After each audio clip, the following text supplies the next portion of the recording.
Good morning, everyone. My name is Marish Alignabo, and today's discussion we will explore what is the genres of word literature. And we already know that literature is a universal language, serving as a powerful reflection of society, history, and the vast spectrum of human experience across different culture and eras. Word literature in its scope and complexity allows us to travel through time and geography, offering unique insights into the core conflicts of triumphs and philosophies that define humanity. Word literature offers an extraordinary rich, tapestry of human experience articulated through the distinct of forms of prose, poetry, and drama.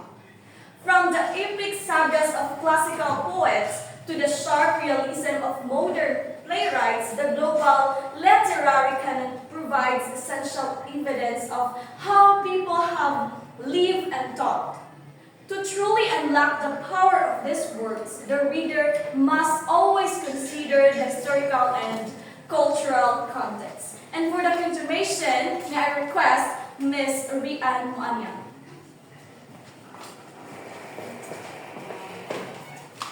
Good morning, everyone. My name is Rian Muanya, and today I will going to discuss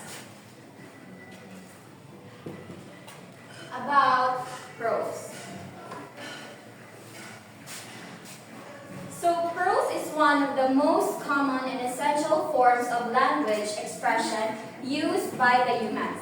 It represents language in its ordinary, straightforward form, without the rhythm, meter, or rhyme patterns that define poetry.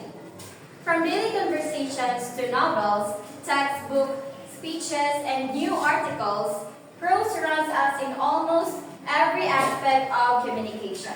It is the primary vehicle through which we think, learn, and share ideas. So this is one of the examples of prose.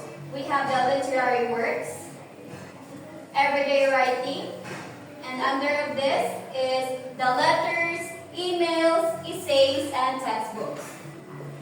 And we have the speeches and reports, and underneath of this is formal speeches, journalistic articles, and academic reports. So one of the examples of literary works, we have the novel of To Kill a Mockingbird by Harper Lee, and the novel of Nolane Tangere by Dr. Jose P. Rizal. So there are a lot of characteristics of a prose. So prose has a distinct features that set it apart from other forms of writing. These characteristics help readers identify and understand its purpose and style. So first, we have the natural flow of language. So the natural flow of language, it imitates how people naturally speak. It is free from rhythmic structure, allowing ideas to be expressed plainly and directly. Next, we have uses of sentences and paragraphs.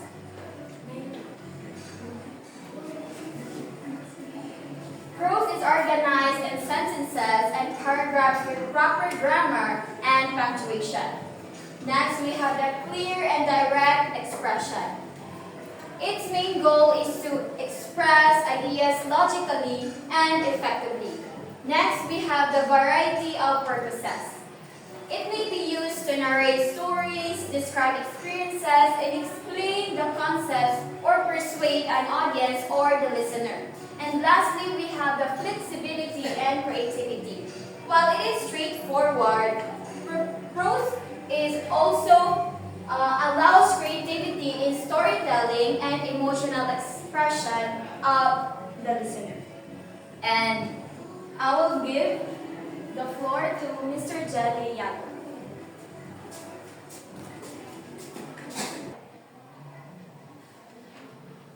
So in continuation with Ms. Muanya's report, I will be going to tackle about types of prose. We have 4 types of prose: non-fictional fictional prose, non-fictional prose, heroic prose, and prose poetry. First, we will going to tackle about fictional prose. Fictional prose is an imaginative and creative prose. It is often involving invented characters, settings, or events.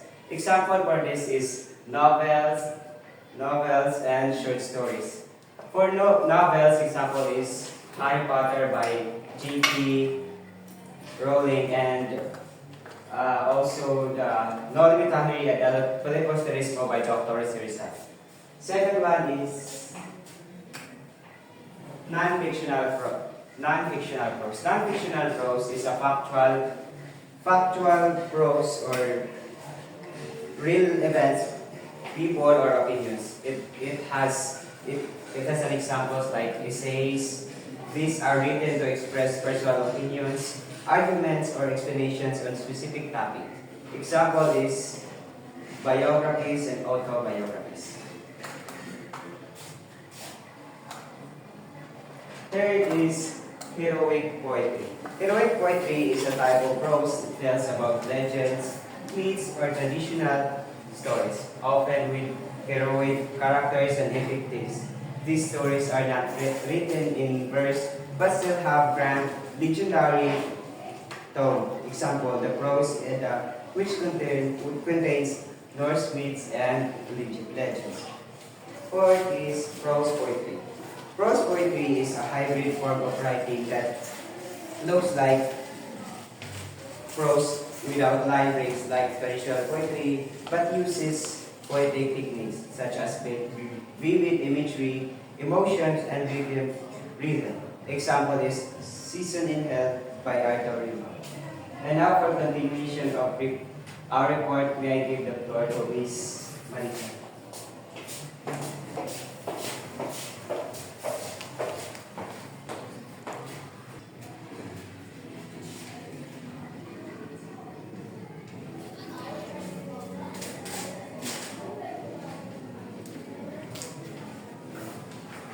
Hey, good morning, everyone. By the way, I am the fourth reporter. I am Martin F. Masun.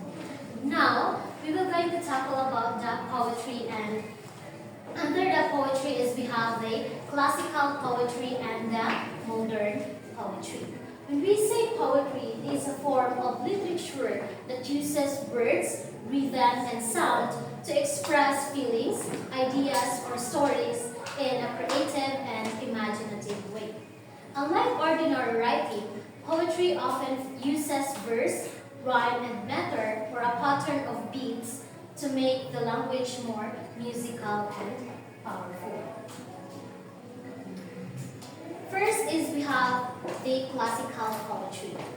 When we say classical poetry, on the other hand, refers to the poetry that comes from ancient civilizations such as Greece, Rome, China, and India, and also the Persia. Classical poetry has several distinct characteristics that makes it unique and timeless. These features reflect the discipline, artistry, and deep meaning found in poems from ancient poets. Here are the characteristics of the classical poetry. We have 5 characteristics of classical poetry, which is first, we have the formal structure. Classical poems follow strict patterns of rhythm, rhyme, and meter. This means the poet carefully arranges the number of syllables, beats, and rhyming words in each line. The structure gives the poem balance, harmony, musical quality, and it also shows that poet's skill in following traditional forms while still expressing the emotions. Second is we have the elevated language. The language used in classical poetry is formal, elegant, and poetic. Instead of everyday speech, poets use grand and expressive words to create a sense of beauty and also an importance. This elevated style helps the poem sound powerful and meaningful, suitable for great themes such as love, heroism, and also a faith. Third is we have the universal deals with timeless and universal ideas that people from any era can relate to. These include the love, courage, faith, wisdom, nature, and the search for the truth. Even though these poems were written long ago, the themes remain relevant because they express emotions and experiences that are part of human life. Fourth is we have the moral lessons. Many classical poems aims to teach lessons or values. They reflect the beliefs and traditions of their time and often encourages readers to live with honor, kindness, and a wisdom. For example, ancient Greek and Roman poems often promote bravery and loyalty, while Eastern poetry like Rumi's teaches love, peace, and also the spiritual growth. Last characteristics of classical poetry is we have the imagery and symbolism. Classical poets uses vivid imagery and strong symbols to express deep emotions and also the ideas. Imagery appeals to the sense. It helps readers to see, hear, and feel what the poet describes. Symbolism gives a deeper meaning to simple objects or actions. For instance, arrows may symbolize love, or a journey may represent life itself. Among the most renowned classical poets is Homer and Rumi. Now let's talk about who is Homer. He is an ancient Greek poet, is celebrated for his epic works, the Iliad and the Odyssey, which tells the story of heroes, gods, and also the legendary adventures. Second is the Rumi, or Halal ad-Din Muhammad Rumi. He is a Persian poet and spiritual thinker. Is best known for the Masnavi, a collection of poems that explores love, faith, and the search for divine truth. His writings remind readers that true happiness and peace are found in love, kindness, and also spiritual understanding. In conclusion, classical poetry is admired for its lasting beauty and wisdom. It helps readers understand ancient cultures and cultures and values while showing that emotions like love, hope, and courage are timeless. These poems continue to inspire readers, artists, and readers around the world. And that would be all. Thank you.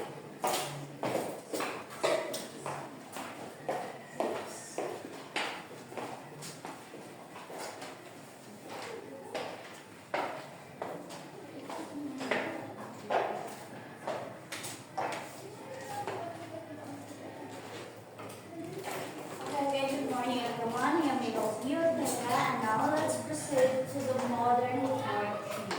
So modern poetry is a broad term of poetry that departs from the traditional forms of themes often characterized with a free verse, complex and often pessimistic themes and emphasize or realism, dissolutions, and psychological complexities.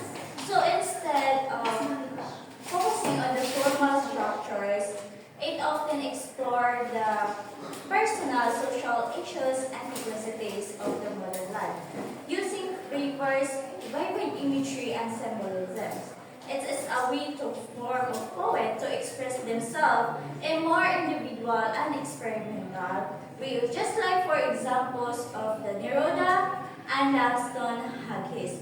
They are the examples of the modern writer. Okay.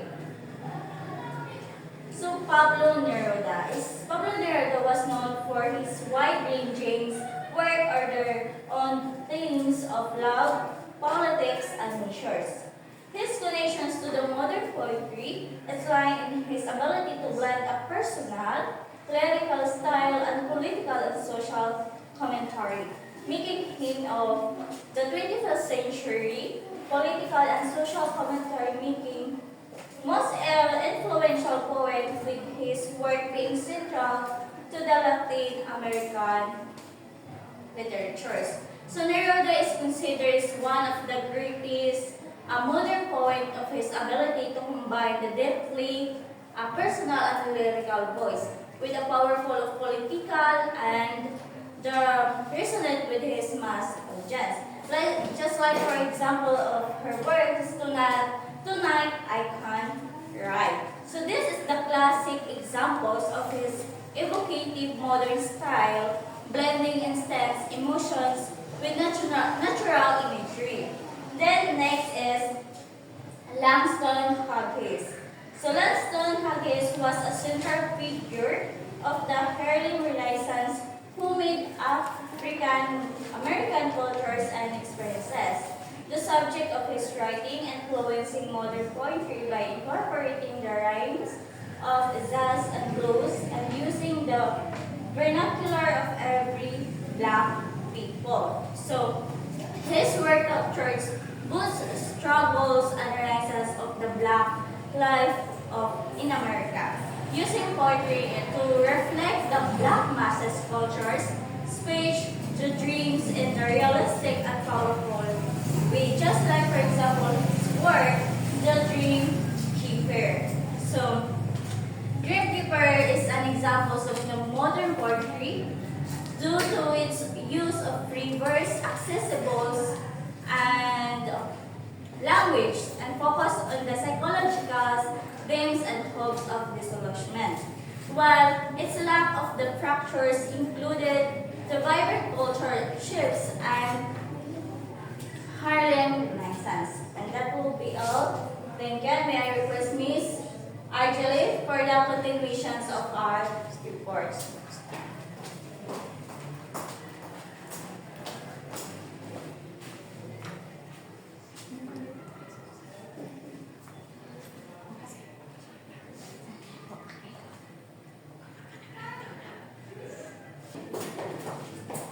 Once again, good morning everyone. My name is Miss Arjali Abayalagibo and today we'll be discussing about drama. So first, when we say drama, what comes into your mind? Thank you for your answer, Miss Katubis. Alright, so class, when we say drama, it is exactly that a story that comes alive because people act it out. It's not just words on a page. It's about people, their feelings, their problems, and how they deal with life. So the character talks, makes choices, face conflicts, and sometimes makes us laugh and cry.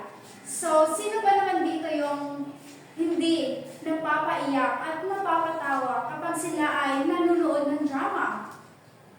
Diba? Most of us here, I know that most of us here is napapaiyak talaga at napapatawa, lalo-lalo na, especially dun sa mga drama na kanilang napapanood ay may mga mabibigat talaga na emosyon. So, on the other hand, drama is like on a mirror, on a real life. But in a way that meant to be performed so that we can see and feel it. So class, layunin din ng drama na magbigay aral, magpatawa, magpaiyak at magpamulat sa mga tao tungkol sa mga karanasan natin sa totoong buhay. Naintindihan na ba? Alright. Now, drama has two types, and there are two types of drama. First, we have classical plays. So first, I will read this definition. So classical plays are dramatic works written during ancient and early modern times that have greatly influenced literature and theater throughout history. So these plays often explore universal themes such as faith, destiny, love, power, and the human condition. So classical plays are these plays that ancient Greece or in an early modern period. So even though they're old, but they're super important because they shape a lot of the books, movies, and plays that we have today. And what's really cool is they talk about the things that still we care about, like love, power, faith, and what really means to be a human. So when you read and watch these plays, we're not just seeing history, where the stories feel still very, very real to us today. So here, the example of the classical plays, the story of Oedipus Rex. So before we dig deeper about this, sino ba dito yung nakabasa na o nakapanood na ng story ni Oedipus Rex? Wala pa. So, to sum it up, si Oedipus Rex ay ang Oedipus Rex, ito ay sinulat ni Sophocles. So, ay kinikwento dito ang buhay ni Oedipus, so hari ng Thebes, na hindi alam na siya pala ang may kasalanan sa sumpang bumabalot sa kanyang kaharian. Noong siya ay sanggol pa, may propesiyang nagsasabing papatayin niya ang kanyang ama at papakasalan niya ang kanyang ina. Upang maiwasan ito, siya ay iniwan ng kanyang parents sa isang bundok upang mamatay. At hindi alam ng kanyang mga biological parents na may nakakuha pala sa kanya at may nakakita sa kanya at siya ay inalagaan at pinalaki. So, pagkalipas ng ilang taon, alam ni Oedipus ang propesya is, so, ang ginawa niya ay nagpakalayo-layo siya. Tapos, meron siyang, habang siya ay naglalakad sa daan, meron siyang nakasalubong na isang lalaki at nagkatalo sila. At napatay niya yung lalaki at hindi niya alam ay ito pala ay kanyang biological father. So, pagdating ni Oedipus sa Thebes, nalutas ni Oedipus ang palaisipan sa Sphinx. Kaya siya ang ginawang hari at pinakasalan ang reyna na si Jocasta, na siya palang kanyang ina. So,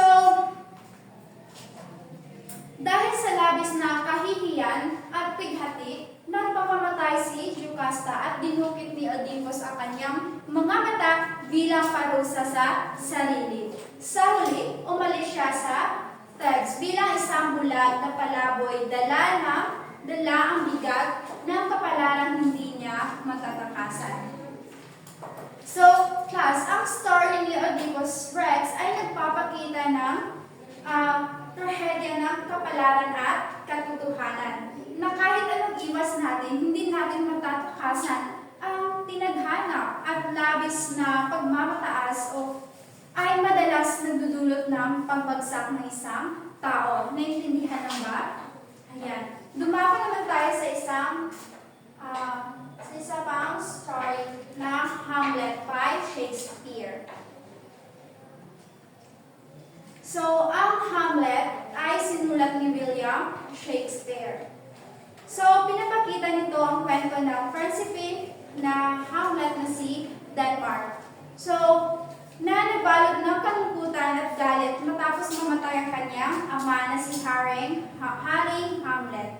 At agad namang pinakasalan ng kanyang ina si Reyna Gertrude. Ang tiyuhin niya si Claudius, hindi nagtagal, nagpakita sa kanya ang multo ng kanyang ama na nagsabing si Claudius ang pumatay sa kanyang ama upang maagaw ang trono. So mula noon, nagpasya si Hamlet na maghiganti.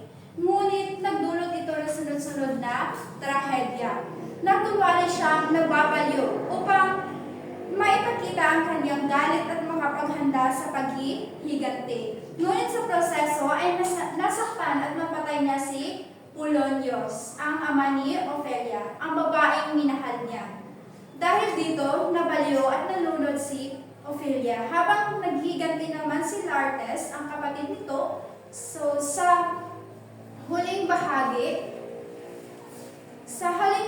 nagharap sina Hamlet at Laertes sa isang duelo na nauwi sa kamatayan ng halos lahat kasama sina Gertrude, Laertes at Claudius, at si Hamlet mismo. So bago siya mamatay, naipagiganti ni Hamlet ang kanyang ama sa pamamagitan ng pagpatay kay Claudius. So ang Hamlet ay isang kapangyarihang kwento tungkol sa paghihiganti, katotohanan at kabaliwan na nagpapakita kung paano ang galit, pagdududa at labis na pag-iisip ay maaaring magdala ng kapahamakan hindi lamang sa sarili kundi sa lahat ng nasa paligid. Ayan. So, grabe yung mga story. Grabe ito magpa-realize at mag-remind sa atin na kung paano tayo mamuhay ng isang ng pagtanggap talaga sa ating mga kapalaran. And now, for continuation of this report, I will give this to Ms. Romano. Good morning once again, everyone. My name is Janice Germano, and now I am going to report about the two types of plays. It is about modern plays. Kindly read, everyone. Thank you. Modern plays focus on real people, real problems, and the struggles we face in life today. Unlike classical plays that Ms. RG discussed earlier, it's about gods or royalty. Modern play talk about ordinary life, emotions, dreams, and sometimes the confusing life of today. And now I have the example, which is the Samuel Beckett, Waiting for Godot. So the author background is Samuel Beckett is an Irish playwright known for theater of the absurd. And it is nangyayari ito in the year of 1953. And the genre is all about absurdist drama. And also, kung saan ito naganap is a country road 3. So, Beckett is an Irish playwright known for the theater of the absurd. Stories that confusing, funny, and deep at the same time. And this play is about two men waiting for someone named Godot. But he never comes. So it shows how life can feel like we're always waiting for something, a chance, a change, or purpose, even when things don't make sense. And the theme for this playwright is that life can be uncertain, but people still hope. And also, I have another one example. It is Lorraine Hansberry, A Raisin in the Sun. Lorraine Hansberry was an African-American playwright who wrote about family, dreams, and racism. And this play is about a younger family trying to achieve their dreams despite poverty and discrimination. It reminds us that dreams can fade or dry up, but if we keep putting obstacles in our way. And the theme for this is that everyone deserves a chance to dream and succeed. That would be all. Thank you. So we have here a diagram. So as you can see, this diagram illustrates that world literature is fundamentally structured around three core genres, which is prose, poetry, and drama. The central purpose of all that unites them is their role in reflecting human life and creating meaning, which is emphasized here with the converging arrows. However, this genres is fundamentally differentiated by their by their unique form and style of expression. Prose utilizes natural from language and organized into sentences and paragraphs for clear and logical expression. On the other hand, poetry relies on rhythm, meter, or free verse, and highly figurative language, focusing intensely on emotional expression and deep themes. Finally, drama uses a structured dialogue and action, designed specifically to be performed, portraying conflict and character development. In short, while all literature shares a goal in exploring humanity, these three genres provide a distinct structural blueprints for achieving that goal. That would be all the report of Group 4. Thank you.